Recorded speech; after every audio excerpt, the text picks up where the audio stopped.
नमस्ते मित्रों, welcome back to Shri destiny Madhyam channel.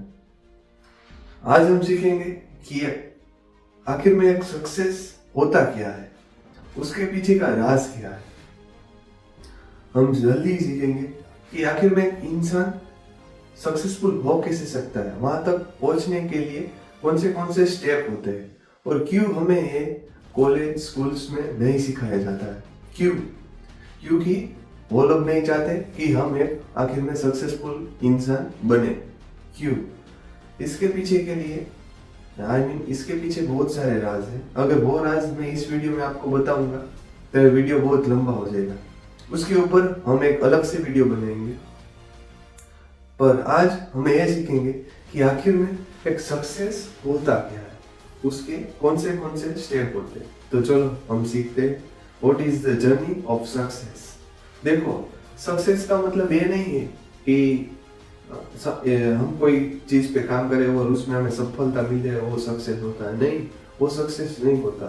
वो सिर्फ एक टेम्परेरी, आप मान लो कि एक खुशी मिल रही है हमको, उसे हम सक्सेस मान लेते हैं, लेकिन वाकई में वो सक्सेस नहीं होता। तो आखिर में हम सक्सेस तक पहुंच कैसे सकते हैं, क्या होती है सफलता, और सफलता पाने के लिए हमें क्या करना चाहिए। तो चलो हम चलते हैं स्टेप बाय स्टेप। ये मैंने लिखा है कि सक्सेस, उसमें पहला स्टेप है कि गोल। आपका एक ध्येय होना चाहिए। मतलब कि समझ लो, अगर आपको, हम एक एग्जांपल लेते हैं ध्येय के माध्यम से। आप समझ लो आप एक पायलट हो, आप हवाई जहाज उड़ाना जानते हो। आपका आज पहला दिन है और आपको बताया कि आपको अच्छे से उड़ाना है। चलो ठीक है, आप अपनी सीट पे बैठ गए, फ्लाइट भी वहां से आपने उड़ा ली, लेकिन आपको मालूम ही नहीं है कि आपको जाना किधर है।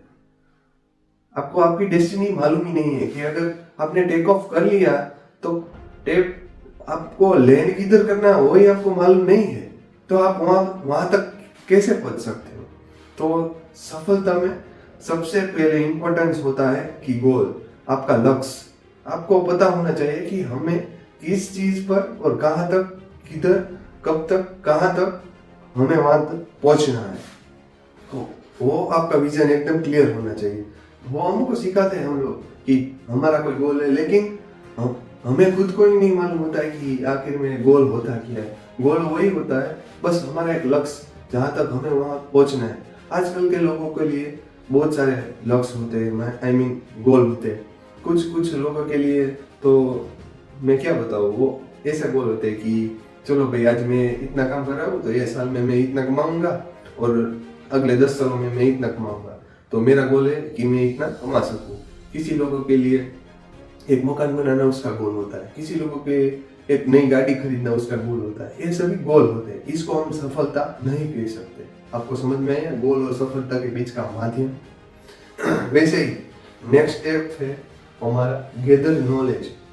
अगर आपको मालूम है, आपके पास एक लक्ष्य है कि आपको वहां तक पहुंचना है, तो वहां तक पहुंचने में आपको कौन कौन सी चीजें जो मददरूप हो सकती है, वो उसको सीखे, उसको जाने, उसके ऊपर अपना पूरा वक्त दीजिए। बाकी सारा कुछ छोड़ दीजिए। वो कहते हैं ना, मोह माया छोड़ देनी चाहिए। वैसे ही अगर आपके लक्ष्य के बीच में जो कुछ भी आ रहा है, बीच में दूरी बन रहा है, उसको छोड़ दो। बस अपने लक्ष्य के पीछे भागो। लक्ष्य गोल ही नहीं, हमारा सफलता वाला लक्ष्य है। सो वो आपने सीख लिया कि हमें जितने भी हो सके उतना नॉलेज उसमें इकट्ठा करना है, हमें हर कुछ सीखना है। अगर आपको कोई भी इंसान पूछ ले उस फील्ड में जहाँ पे आपको पहुंचना है, तो आपको उसका जवाब आना चाहिए। क्यों? क्योंकि आपको वहां तक पहुंचना है। उसके लिए आप इतनी इंफॉर्मेशन इकट्ठा करो, इतनी करो जो आपको नंबर 1 बना सके। समझते? उसके पीछे एक तीसरा स्टेप है, वो है इम्प्लीमेंट, जो कि मैंने लिखा है इम्प्लीमेंट विद डिसिप्लिन। डिसिप्लिन का महत्व बहुत है। हमारे पुराणों में भी हमारे ऋषि मुनियों ने हमको कहा है डिसिप्लिन।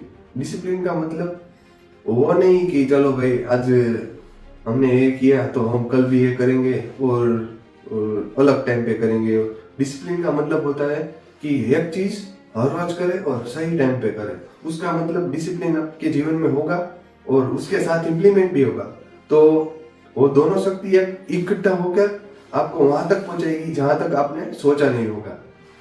चलो एक उदाहरण लेते हैं। मान लो कि आपने फिट और हेल्थी रहने का सोचा, तो उसके लिए आप क्या कर सकते हो? आपने एक गोल बनाया कि मुझे एक फिट और हेल्थी आदमी रहना है, तो आपने एक गोल सेट किया। बाद में आपने उसमें नॉलेज लिया कि भाई मैं फिट और हेल्थी कैसे रह सकता हूँ, तो आपने नॉलेज में जाना कि भाई मैं ऐसा डाइट खा सकूँ तो मैं हेल्थी रह सकता हूँ, और मैं इतनी एक्सरसाइज करूँ लगातार तो मैं फिट भी रह सकता हूँ। तो आपने उस चीज को जाना, बाद में डिस्कस किया तो इम्प्लीमेंट एंड डिसिप्लिन। आपने किया इम्प्लीमेंट, पहले आपने किया गोल जो कि आपका है फिट रहने का, बाद में आपने लिया नॉलेज जो कि आपने लिया कि मैं कैसे डाइट फॉलो करूं, कैसे मैं एक्सरसाइज करूं, कितनी एक्सरसाइज करूं और कितने दिन तक करूं। बाद में आपने किया इम्प्लीमेंट एंड डिसिप्लिन। आपने हर रोज अपने जीवन में वो इम्प्लीमेंट किया, किसके साथ? डिसिप्लिन के साथ। मान लो आप एक दिन, मैं कहता हूँ आप एक दिन 10 पुशअप करते हो, समझ लिया, तो आप 365 डेज होता है पूरे ईयर में, तो आपने एक दिन लगातार 10 पुशअप एक साल तक किए, तो कितने हो गए? आप खुद गिनो। आपने सिर्फ 10 ही पुशअप किए और वो भी एक साल तक। वो बात आप सीखो, उसके बाद आएगी आपकी कंपाउंडिंग। कंपाउंडिंग का मतलब यही है कि अगर कोई भी चीज आप लॉन्ग विजन के साथ चलोगे तो हो। अब जब आप सक्सेस के लिए, सफलता के लिए पीछे भागोगे ना, तो आप शॉर्ट टर्म के लिए नहीं भागना कभी भी। ये सारी चीजें ना लॉन्ग टर्म में आपको अचीव हो सकती है, शॉर्ट टर्म में कुछ भी अचीव नहीं हो सकता। आजकल लोग कह रहे हैं, लेकिन वो है ना सिर्फ सोशल मीडिया में दिखावे के लिए वो कह रहे हैं, लेकिन हकीकत में आपको सफलता चाहिए जिंदगी में तो शॉर्ट टर्म में नहीं मिलेगी, वो लॉन्ग टर्म में ही मिलेगी। क्यों? उसके पीछे कंपाउंडिंग समझो आप। हमने जो अभी एग्जाम्पल लिया, वो एग्जाम्पल हमें सिखाता है कि भाई आप हर रोज 10 ही पुशअप कर रहे हो, only 10 push-up, you are doing only 10 push-up, and you think you will become a fit guy? No, you can't. तो कंपाउंडिंग वो होता है जो आप अभी आज मैं सोचूं कि मुझे फिट रहना है, तो मैं एक साल के लिए सोचूंगा कि हर रोज मैं 10 पुशअप करूंगा, तो साल में इतने बन रहे, तो मेरे शरीर में कुछ तो इफेक्ट आएगा ना। वो होता है कंपाउंडिंग, वो होता है रहस्य जो हम कभी स्कूल कॉलेज में हमें नहीं सीखा है। ये भाई ये वो जड़ी बूटी है जो आपको है ना, अगर एक बार आपके दिमाग में लग गई ना जड़ी बूटी, तो समझ लो कि आपको सफल आदमी होने से कोई रोक नहीं सकेगा। ये मेरा आपका दावा है। बाद में होता है आपका माइंडसेट। देखो माइंडसेट का है ना भाई, हर एक चीज में माइंडसेट का है ना बहुत बहुत बहुत जरूरी होता है। देखो 99% आपका माइंडसेट होता है, और मैं कहता हूँ 1% आपकी मेहनत, हार्डवर्क और सब कुछ वो 1% में काउंट होता है। क्यों 99% माइंडसेट? आप समझ लो, आपने सारा कुछ है ना यहाँ से लेकर यहाँ तक, फर्स्ट सेकंड थर्ड फोर्थ तक सब कुछ आपने किया, आपने गोल सेट किया, आपने इंफॉर्मेशन इकट्ठा की, बाद में आपने इम्प्लीमेंट भी किया डिसिप्लिन के साथ, बाद में आपने उसका कंपाउंड भी सीखा कि मैं एक दिन 10 पुशअप करता हूं तो साल में मेरे इतने हो रहे, लेकिन माइंडसेट आपका स्ट्रॉन्ग नहीं है। तो क्या होगा अगर आपका माइंडसेट स्ट्रॉन्ग नहीं है? अपने एक वीक तक ऐसे लगातार आपका ये रूटीन चला, नेक्स्ट वीक में आपको कुछ समस्या आ गई, कुछ फॉल्ट आ गया, तो आपका माइंडसेट वीक हो गया, तो आप सोचोगे कि नहीं चल भाई मैं आज नहीं करूंगा, मैं कल कर लूंगा, मैं परसों कर लूंगा, ऐसा माइंडसेट होगा ना, तो मैं कहता हूँ आप जिंदगी में कभी भी सफल आदमी नहीं हो सकते। अगर आपको एक स्ट्रॉन्ग माइंडसेट बनाना है ना, तभी आप सफल हो सकते हो। लगातार एक साल तक आप नियम लो, आप अपने आप को नियम लो। अगर आप 10 नहीं कर सकते हो तो 5 पुशअप करो। मैं बोलता हूँ 5 भी नहीं कर सकते ना, तो रोज 1 करो, रोज 1।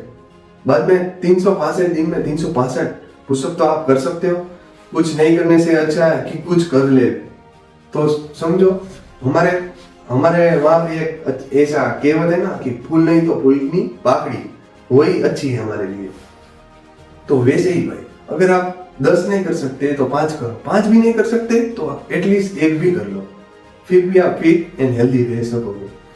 आपका माइंडसेट स्ट्रॉन्ग होना चाहिए।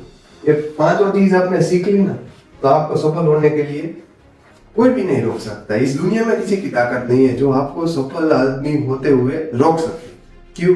क्योंकि ये पांच चीज है ना, अभी आपको ये इस बोर्ड पे है ना, मैंने लिखा है ना, आपको लग रही है ये अवेलेबल चीज नहीं है, लेकिन आप अपनी लाइफ में जो ये पांच चीज है ना जीवन में उतारोगे और समझोगे, इसके ऊपर थोड़ा काम करोगे ना, तो ये चीज है ना इतनी वैल्यूबल हो जाएगी ना भाई, इसके सामने आपको सोना भी है ना वो फीका लगने लगेगा, उसकी कोई वैल्यू नहीं होगी। क्योंकि ये पांच चीज आपके पास होगी ना, तो दुनिया में ऐसी कोई ताकत नहीं है जो आपको रोक सके।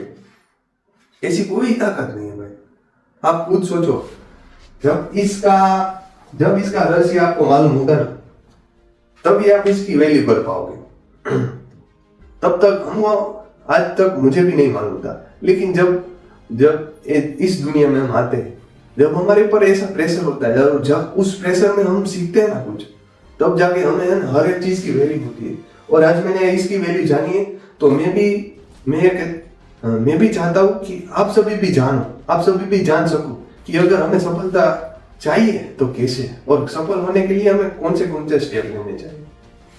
आखिर में ऐसे ही हम वर्ल्ड में 3rd नंबर पे नहीं पहुंचेंगे। अगर ये माइंडसेट से चलेंगे ना, तो दुनिया में ताकत नहीं है, हमें 3rd नंबर क्या 1st नंबर में पहुंचने के लिए कोई रोक नहीं सकता। मैं तो कहता हूँ और कहूंगा भी, पहले नंबर पे हम पहुंच के ही दिखाएंगे। तो बस वो आपका माइंडसेट क्लियर हो जाए, आपके पास विजन हो जाए, आपके पास इंफॉर्मेशन हो जाए, बाद में आपके पास डिसिप्लिन आ जाए, उसके बाद आपको कंपाउंडिंग सीख जाए आप कि वहां पे ये सब करूंगा तो मैं ऐसे करके वहां तक कैसे पहुंचूंगा, और आपका माइंडसेट स्ट्रांग होना, फिर तो आप सफलता को ऐसे छूओगे ना, ये आपको कोई रोक नहीं सकेगा। ये मेरा आपसे वादा है। और दोस्तों, अगर आपको ये वीडियो में कुछ भी सीखने को मिले तो जरूर 10 आदमी को शेयर करना। मैं भी चाहता हूं कि चलो हम लोग सोचे कि आप 10 आदमी को शेयर करोगे तो वो दूसरे 10 को करेंगे, ऐसे वीडियो शेयर होता जाएगा। और आपको ही लगेगा कि नहीं, ये एग्जाम्पल है ना झूठा नहीं, तो जरूर शेयर करना मत भूलना। अगर आपको इसमें से कुछ भी सीखने को मिलेगा ना, तो जरूर शेयर करना। और आपके दिमाग में एक होता है कि भाई सक्सेस होने के लिए 5 ही क्यों मैटर करते हैं, 6 क्यों नहीं, 7 क्यों नहीं, 8 क्यों नहीं। देखो, अगर आप एस्ट्रोलॉजी को जानते हो तो उसमें नंबर 5 को सबसे ज्यादा वैल्यू दी गई है। क्यों? क्योंकि नंबर 5 अपने आप में एक ऐसा महत्व रखता है जो कि एस्ट्रोलॉजी में सबसे ज्यादा मूल्यवान है। क्योंकि नंबर 5 बैलेंस का नंबर है, ये सभी चीजें को बैलेंस करता है। आप देखो, वीक में 7 डेज आते हैं, उसमें से हम 5 डेज ही प्रॉपर वर्क करते हैं, Monday to Friday. Saturday Sunday हमको हॉलीडे होता है। क्यों? Number 5, because number 5 is a balance. आप देखो, नंबर 5 हमारे ग्रंथों में 5 का मतलब क्या क्या होता है आप जानो।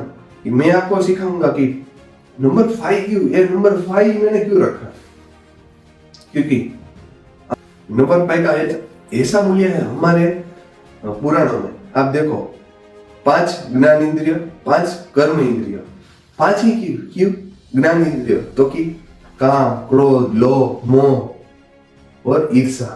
कर्म इंद्रियो शब्द, स्पर्श, रूप, रस, गंध। देखो, 5 इंद्रिया। आपको कुछ समझ में आया भाई? Number 5 is a balance. अगर आप ये 5 स्टेप फॉलो करोगे ना, तो मैं चाहता हूं, और मैं नहीं, आज मेरे दिमाग में थॉट आया, तो वाकई ये ऊपर वाले की देन है। मैं तो एक माध्यम हूँ, भगवान ने उस थॉट को मेरे अंदर डाला और मैंने आपको वो इम्प्लीमेंट करके आपको बताया। वो 5 स्टेप अगर आप भी जानो, आप भी सीखो, तो सफल होने के लिए आपको बहुत देर नहीं लगेगी। आई होप आपको ये वीडियो अच्छा लगा हो तो शेयर बिल्कुल करना, और कमेंट सेक्शन में जरूर बताना कि अगर आप कुछ नया सीखना चाहते हो तो कौन से टॉपिक पे आप सीखना चाहते हो, और क्या कुछ मैं आपको प्रोवाइड करूं जो कि आपको बहुत अच्छा लगे, तो कमेंट सेक्शन में मुझे जरूर बताना। और हाँ, अगर अभी तक आपने हमारी श्री डेस्टिनेशन माध्यम को सब्सक्राइब नहीं किया तो हाँ, एक बार जरूर करना, क्योंकि ऐसे बहुत सारे वीडियो मैं आपको प्रोवाइड करूंगा इस माध्यम से कि आपको एक सफल आदमी, एक अच्छा आदमी और इस दुनिया में एक बेहतरीन आदमी जरूर बनाएगा। थैंक यू फॉर वॉचिंग मी। आप सभी को मेरा नमस्कार। जय हिंद, जय भारत, इंकलाब जिंदाबाद।